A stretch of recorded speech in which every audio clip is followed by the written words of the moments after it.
Today we are going to be talking about the boy from Mars. 𝐟𝐫𝐸𝐬 was a Russian boy. He was born in 1996, January 11th, but throughout his life, his parents saw some different things about him, like he was very intelligent at a very young age. He knew a lot of things that little kids wouldn't know at his age. Growing up, 𝐟𝐸𝐸𝐬 knew a lot of things.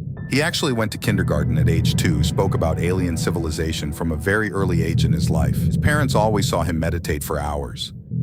His mother always said that 𝐟𝐸𝐸𝐬 was a special boy, as he could hold his head up unassisted just right after he was born. 𝐟𝐸𝐸𝐬 could always talk about subjects that his parents never taught him. But one specific subject was he was always talking about with space, especially with the red planet. Then 𝐟𝐸𝐸𝐬𝐬 began claiming that he was from Mars. 𝐟𝐸𝐸𝐬𝐬 repeatedly claimed that he was previously a Martian pilot who traveled to Earth. He then explained his life before Earth. He said Martians were actually over 6 feet tall.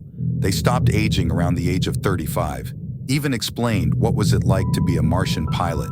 He used to travel to Earth to help Egyptians with their pyramids. 𝐟𝐸𝐸𝐬𝐬 described his previous life on Mars as a member of an alien civilization ravaged by war and a nuclear catastrophe. 𝐟𝐸𝐸𝐬𝐬, who prefers to be addressed as Indigo Child, confidently claimed that he was reborn on Earth to help prevent the same disaster from happening. 𝐟𝐸𝐸𝐬𝐬 said he was a pilot among the aliens and that he traveled to Earth in 1996 and was then reborn as a human child and wants to warn us of an upcoming battle.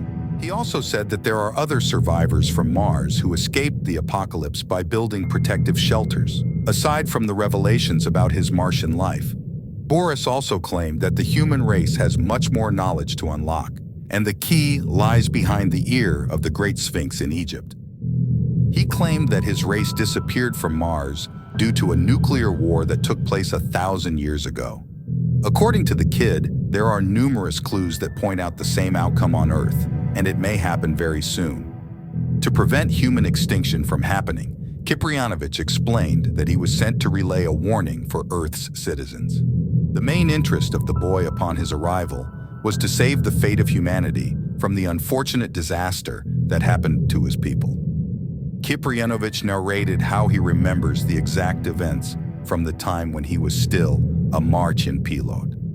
The Russian boy said that everything went disastrous, from the unleashing of the apocalyptic nuclear war between 2 factions of the Red Planet to the travel he had gone through from Mars to Earth.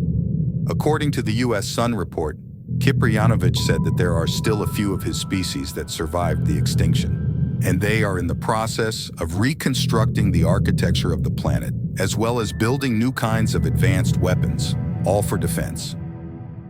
Years went by now, it's 2024. 𝐟𝐸𝐸𝐬𝐬𝐬 now 28 years old, but nothing to say much about him.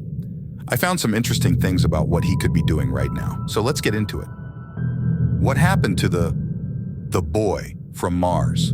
Apparently several psychics also claimed that they were able to communicate with Boris through their minds. They were allegedly informed that he was living in a remote area with his mother and that everything was fine with him. The most likely fate for Boris is that he simply faded into obscurity and is now living a normal life. It is obviously hard to follow up claims of being a Martian or to predict the end of the world, so it is not surprising that he fell out of the limelight as he aged. Tune in next time for more Conspiracy Theory Podcast.